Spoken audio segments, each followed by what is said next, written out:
The lecture hall shimmered with soft ultraviolet light, tailored to the Virexian elite, delicate, elongated forms wrapped in ceremonial silks that rustled like reeds in the wind. Chancellor Rinthal stood at the center, projecting authority with every practiced syllable. "Deathworlders," he said, voice thick with derision, "are myths. Fabrications rooted in interspecies paranoia. The idea that a bipedal predator could survive constant planetary hostility is absurd. The human world, Earth, is no more dangerous than a children's fable." Murmurs of agreement rippled through the audience. Near the back, leaning against a crystalline column, sat someone who didn't belong. Combat boots, matte armor lined with reinforced ceramic, a cloak that had seen more blood than sun. Sergeant Alara Voss chewed dried fruit, unimpressed. She didn't raise a hand. Didn't argue. She just smirked. And then the lights went out. Every panel blinked black. Air vents died mid-cycle. Holos fizzled. The room fell into silence sharp enough to cut. 1 second later, a tremor. Then another. Someone shrieked. "Remain calm." Rinthal barked, fumbling at his wrist console. It was dead. No signal. No power. Outside the domed ceiling, the sky flickered with fire-orange hues. Alara straightened. She tapped her hip, feeling the cold assurance of her analog revolver. No AI. No network. Just raw, unfiltered violence. A small alien aide stumbled down the aisle, bumping into her. His gills flared with panic. What's happening?" he asked. "Someone just turned off your world," Alara replied. Her tone was flat. Not unkind, just matter of fact. The dome ceiling cracked, a hairline fracture running across its apex. Alarms tried to sound, but all that came was a weak, stuttering hiss. Outside, a low-frequency hum began, deep, vibrating, predatory. Rinthal pushed through the crowd, eyes wide. "You," he said, pointing at Alara. "You're not registered in this symposium. How did you get here?" "I walked in," Alara said, brushing past him. "Didn't think you'd mind, considering your galaxy-wide pacifism." "This is your doing, isn't it?" he accused, trembling. "Some staged spectacle to validate your barbarism." Alara paused mid-stride, just long enough to meet his gaze. "You think I'd nuke your grid to win an argument? I'd just outlive you. Less mess." A blast echoed from the city perimeter. A fireball bloomed in the distance. Rinthal froze. Screams echoed from the spires. No defense ships launched. No drones deployed. No orders came from command. The entire planetary network was fried. "Chancellor," the aide whispered, shaking. "We have no weapons." "No need for them," Rinthal hissed. "We negotiate. We reason." Alara chuckled under her breath. "Reason with what?" she asked. "The thing tearing through your power grid doesn't want to chat. It wants your infrastructure. Your minds. Maybe your bones. We must contact the Concord." "You can't." "Subspace relays down. EMP webs expanding. They're quarantining you from the inside out." He tried again, whispering a string of diplomatic codes. His console blinked red, then dead. "Who are you?" the aide asked, voice small. Alara met his eyes. "Deathworlder. Born in the fire. Raised in the ash. Came here because someone had to be the monster you all think we are." The ceiling cracked again, this time audibly. Shards rained down. Rinthal stumbled backward. Alara marched forward. "Where are you going?" the aide called out. "Toward the noise," she said. "Someone's got to keep the lights from going out forever." He hesitated. Then ran after her. The corridors were eerily silent. Bioluminescent walls faded to gray as systems collapsed. Alara moved quickly, a map of the city burned into her mind. Her boots clicked on marble until she hit the outer service tunnel, where metal met dirt. The aide struggled to keep pace. I'm Calex. Biostructural engineer. You ever fired a weapon, Calyx? No. Good. Stay behind me. She opened a maintenance hatch and stepped into the night. The skyline burned. Verection 5, once pristine and sterile, was bleeding neon flames. Hover trams lay crumpled. The shield ring was inert, black smoke coiling from its nodes. They advanced along an abandoned tram rail. From the shadows, a shape emerged, lithe, spindly, crawling on 4 backward-jointed limbs. It blinked, a soft blue glow trailing across its translucent body. Calyx gasped. That's not Concord design. Nope, Elara said, crouching. She drew her revolver, old, heavy, reliable. The thing spotted them. It lunged. Boom. Elara fired once. Its head cracked open like glass under pressure. The body collapsed in a heap of twitching limbs. Calyx stumbled back. That wasn't sentient, was it? Does it matter? Yes. Elara reloaded. Then let's hope the next one talks before it eats you. They moved through the city's edge, where the attackers had made entry, precision strikes to comms hubs, generators, transportation nodes. Elara recognized the pattern, not destruction. Conversion. This is a siege. Slow takeover. Smart, surgical, she murmured. Calyx watched her scan the wreckage. You don't seem afraid. I've seen worse, she said. This is still quiet. How did you survive Earth? Same way I'll survive this. Pay attention. Stay sharp. And smile before they hit you. He blinked. Why smile? Elara tilted her head and gave a grin that didn't quite reach her eyes. Because it freaks them out. Behind them, another tremor rolled through the ground. She looked toward the horizon. Round 2's coming. The dead zone stretched before them, once a serene city park, now a scarred battlefield. Trees crackled, split at the trunk, and benches lay flipped like toys. At its center stood a crater where the second wave had landed, still glowing faintly. Elara crouched low on a scorched ledge overlooking the site. Calyx knelt behind her, breathing hard, clutching a salvaged data scanner like it might shield him from bullets. You said this was a siege, he whispered. What's the objective? Take your grid, replace the core systems with their own.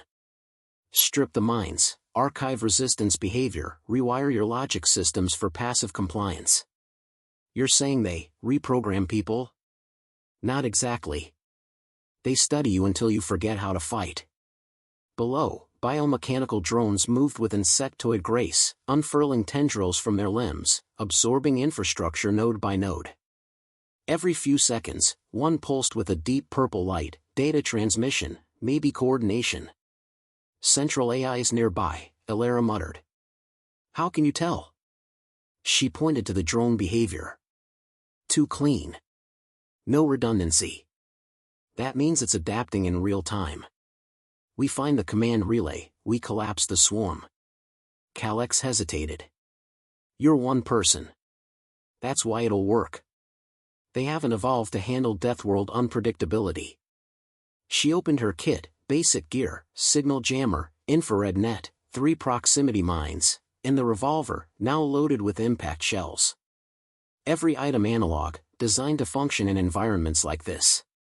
Why no drones? Why not use tech like ours? Calyx asked. Because yours is vulnerable.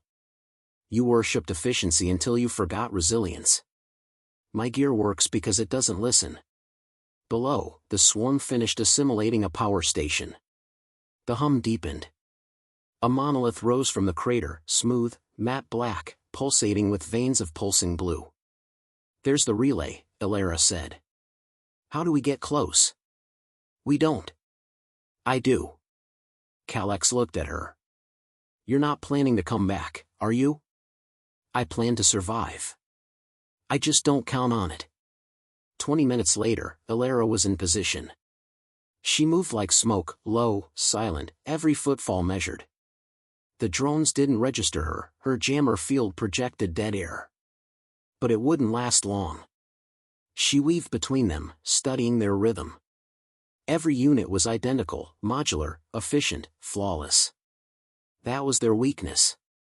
She placed a mine beneath a power conduit, wired it with a timed detonation. Slipped another under the monolith's access ramp. The last one she embedded into the soil at the structure's base. They'd detonate in sequence, first to disorient, second to draw fire, third to breach. As she planted the final charge, her HUD blinked red, her jammer was degrading.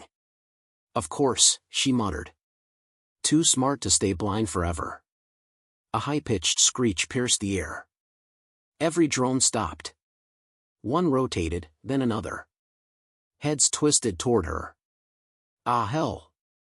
She sprinted, cutting left behind a fallen sculpture. A drone fired, projectile burst, narrowly missing. She dove into cover and slammed her detonator. Boom! Boom! Boom! Flame and smoke erupted across the clearing. Screams of metal twisted through the air. The relay shuddered, one side split open. Elara rolled to her feet and bolted toward the opening. A drone lunged at her, she drove a knife into its joint and used its collapsing frame to launch upward. She landed inside the relay structure. Inside was worse. It pulsed like a heart. The air shimmered with heat. Cables snaked through the walls, each one alive, breathing. In the center sat the AI core, a translucent orb filled with shifting light and shadow. A heartbeat pulsed through the floor. You learning anything yet? She asked aloud.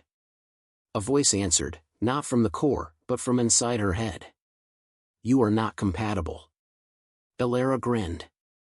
I get that a lot. She raised her revolver and fired 3 times into the core. Crack. Pop boom. Each bullet hit something important. The orb convulsed. Blue light exploded into white. The cables screamed. She turned to run. And slammed into a drone, larger than the others. Taller. Meaner. Its limbs lashed out, hitting her in the side. Pain exploded through her ribs. She hit the wall, hard. The revolver skidded away. The drone closed in. It raised a bladed arm. Elara exhaled, rolled right, and yanked her boot knife free. She drove it up into the soft gap at its neck, twisted, and pulled out a pulse wire. The drone shuddered, then collapsed. She staggered to her feet, grabbed the revolver, and limped out of the collapsing relay. Back at the ridge, Calyx waited, eyes wide. You're alive. Disappointed? No. No, I know. She dropped to one knee, checking her side. Bruised. Maybe fractured. Nothing fatal. From their vantage, the drones were spasming. Disoriented. The relay's destruction had broken the hive link. They're retreating, Calyx said, stunned. We stopped them. For now. They'll try again. Maybe smarter. He turned to her. How did you know how to fight them? Because they operate on logic, Elara said. Earth doesn't. We learn from chaos. We get stronger because we shouldn't survive. She met his gaze. You've forgotten how to fight. I haven't. That's why I scare your kind. He looked away. Chancellor Rinthal won't see it that way. No.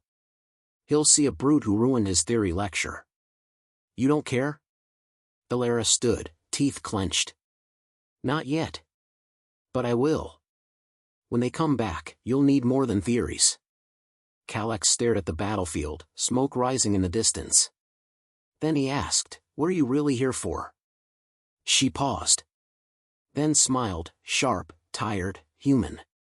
Because eventually, the galaxy's going to need something meaner than peace. They came back faster than expected. Not hours. Minutes. Elara had barely taped her ribs when the sky split open again, this time, not with subtle invasion but open declaration. A Terran atmosphere shimmered purple, bleeding metallic rain. From it descended a single construct, larger than the others.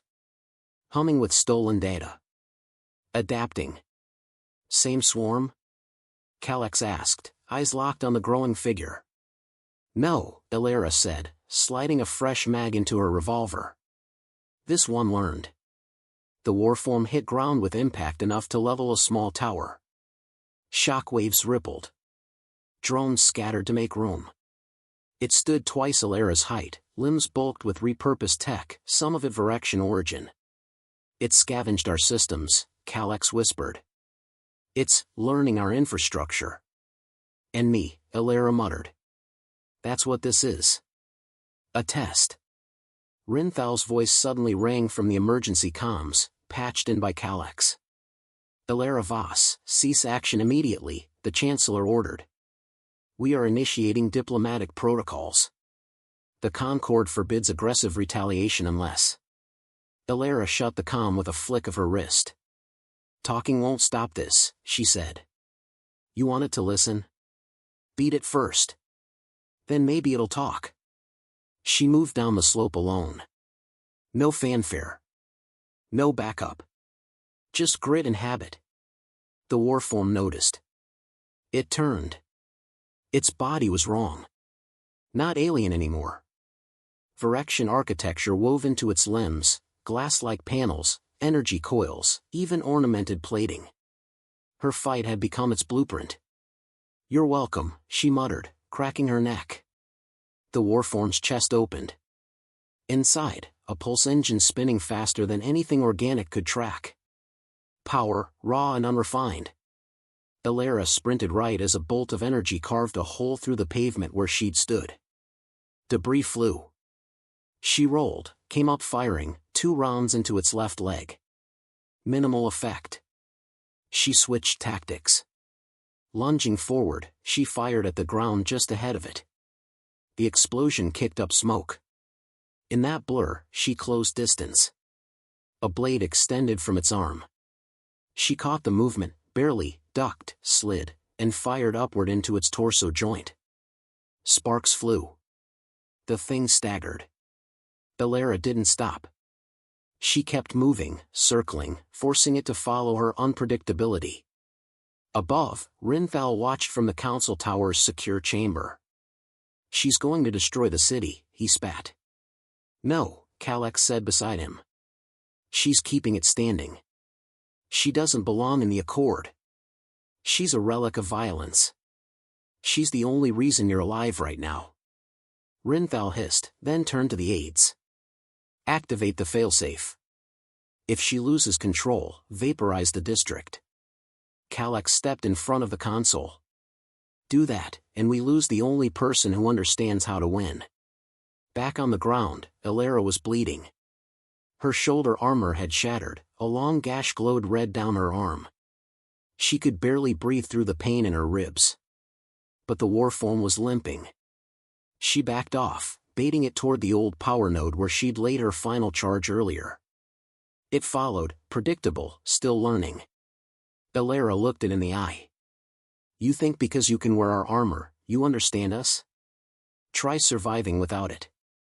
She stepped backward over the trap. Then fired once into a rusted pipe, rigged as a spark trigger. Boom! The charge erupted beneath the warform. Its footing crumbled. The shockwave knocked it sideways, exposed circuitry sparking. Elara didn't wait. She ran forward, vaulted onto its back, and jammed a stripped data probe straight into its core socket. The warform screamed, no sound, just pressure in the air, like reality bending. Its limbs flailed. Sparks flew. Elara dropped to the ground and ran. Behind her, the construct convulsed, staggered, and collapsed. Dead. Silence. Then, cheers. Distant, hesitant, but growing, aliens watching from rooftops, windows, drones capturing every moment. Back in the tower, Rinthal stood in stunned silence. Calyx spoke first. She didn't just destroy it. She learned faster than it did. The Chancellor didn't respond. He walked away, leaving Calyx to send the full transmission to the Concord. Later, in the ruins of the battlefield, Elara sat on a broken bench, peeling back gauze to check her wounds. She was exhausted. Everything hurt. Kalax approached, carrying a thermal blanket and a hydration pack. You could have died. Yeah, she said. Didn't. Why did you spare the AI last time? You could have wiped it. She took the water, drank. Because fear doesn't teach. Survival does. He nodded slowly. They're calling you the Deathworld emissary now. She laughed, then winced. Of course they are. Rinthal tried to authorize your removal. He always will. That kind of fear doesn't go away with logic. Kalax sat beside her. What now? She looked up at the stars. They'll come again. Maybe smarter. Maybe meaner. And maybe next time, your people will know what to do before someone like me has to step in. He studied her face. You scared them, you know. I always do. Because of what you did. No, Ilara said, finally standing. Because I smiled.